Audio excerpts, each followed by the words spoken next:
Hey guys, welcome back to my channel. I'm Gug, and today we're going to be doing a little bit more of an in-depth tutorial on the new mobile game, Defend the Castle. Today, I wanted to focus on the element wheel. So if you look at the center of your screen, you'll see there are 9 elements, and they are interacting with each other in kind of like a circular wheel. So if we start at the top, we have metal, electric, earth, wind, cold, fire, water, nature, and poison. And the way that they interact with each other is that the arrow pointing from one element into the other element will be strong against the element type. So, for example, at the top, electric is going to be stronger into metal. Metal is going to be stronger into poison. Poison is going to be stronger into nature. Nature is going to be stronger into water. Water, fire. Fire, cold. Cold, wind. Wind, earth.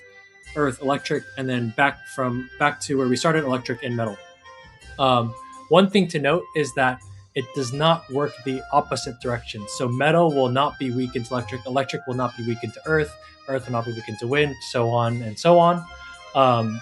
The only way that elements will be weak or resistant to each other is if you use the same element tower on the same element monster. Meaning, if you were to use a metal tower on a metal element monster, then you would encounter some sort of resistance and your tower might not do as much damage as it should be. The other thing about elements is that certain elements have different side effects or different abilities. For example, electric, when electric towers strike any type of monster, any element of monster, it can apply some sort of stun, meaning that the monster will not move for whatever duration your specific tower states. Most of the time, it's like 1 second. Similar to electric, the cold element, towers that have the cold element, when they hit a monster, they'll slow all those monsters. So that could also be, I believe it's also a second. So those two are really good to use when you're trying to slow down big groups of monsters like hordes and that type of thing. Wind is another element that has a special ability. It has a heavier impact in pushing other types of monsters back. And then the other two elements that kind of have special abilities are poison and fire. So kind of in the name poison and kind of in the name fire. The poison element, when it attacks an enemy, it'll leave a lingering ticking damage on that monster. And similarly enough, fire does the same. So most fire towers, when they hit an enemy monster, it will apply a ticking damage on them as well. For the rest of them, like metal, earth, nature, and water, they are pretty standard. I don't think they apply any special abilities, at least to my knowledge so far. But to showcase a better instance of how to use elements to combat certain types of elements, we're going to do a quick playthrough on a brand new account to showcase what's strong versus what and how you should use this to your advantage. So I've logged into my secondary account, Gug8. Haven't really checked on this account since we last recorded, so I'm going to go ahead and collect my gold hunt. It's maxed out, so we got 36 coins there. And we are on level 6. This is an elite level, meaning that the monsters will be spawning in a smaller bunch. So it looks like in wave 1, there'll be one of these night slimes. In wave 2, there'll be 3 of these night slimes. And then in wave 3, there's going to be 6 of these night slimes. So to figure out what will be good against the night slimes, we're first going to take a look at the collection. See, we have these 8 cards, these 8 towers that we could use that you can pick from. And when you go in and actually decide to play the level, the king here on the left-hand side will suggest some advice to you. So he's clearly stating that the poison element is going to be strong against nature. And if we refer back to our element wheel, we'll also recall that poison is strong against nature and it applies some ticking damage. So we have our poison dart loaded out in our deck, and we're going to go ahead and click play. Jumping into this first game, we don't have our poison dart ready in our first 3 cards, so instead we'll just place something down here to prevent the night slimes from reaching our base, and just hope that we can get poison the next set of cards. Okay, luckily enough, we got the poison dart here. I'm going to choose to place it in this position just because the poison dart has medium range, and it looks like it'll be able to hit these night slimes all along this first sector of the path.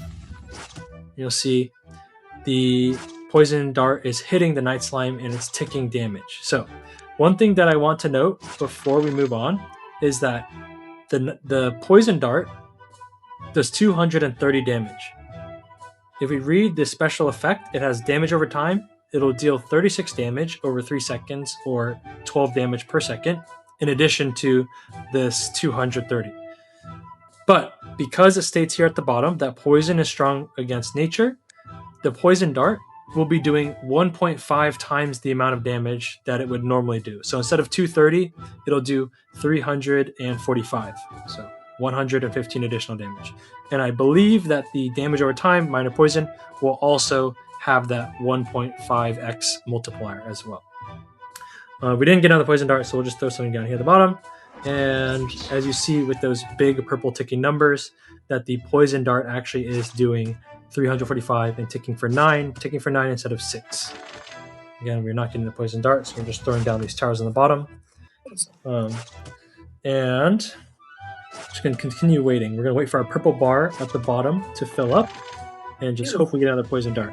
So the purple bar at the bottom might be wondering, what contributes to that filling up. It passively fills up over time as the round progresses, and if you're able to take out any of these monsters, it'll also rapidly increase your bar. So you see, like, cards will fly down from the monsters, and they'll contribute. So we got a new poison dart. We're going to upgrade here.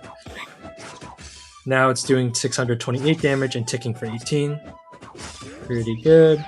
On to wave 3. Let's upgrade the dart again.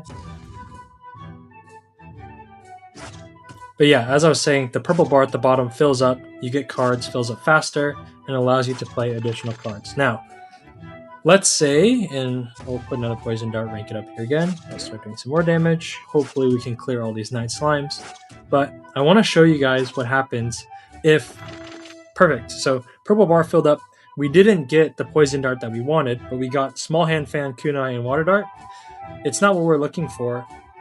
But if you hold one of them, and you'll notice there's a little trash can in the right-hand side. If you hold one of them and drop them into the trash can, your purple bar will be reduced to half, meaning you have another opportunity in half of a purple bar to find another poison dart instead of waiting the full duration if I were to just play the kunai here or play the water dart there or upgrade this hand fan. So what we're going to do, just for example's sake, we're going to trash these 3 cards and let it load up again and pray that we get another poison dart. So we didn't get it again, we'll cycle. Cycle some more. Beautiful. We got the poison dart, perfect. So play the poison dart. Now it's doing 2,225 per hit because we've ranked it up to 5-star rank. It's hitting pretty heavily. And we have our other cards here on the back line to help support the poison dart and taking out the night slimes. Wow, big win for us. We got 35 gold, 2 fuse tokens, which we'll cover fusing in a future video. We got a slingshot, a snowball, a small lightning, and a small hand fan. Hey, thanks for watching today's video. Don't forget to like, comment, and subscribe, and I'll see you guys in the next one. Peace.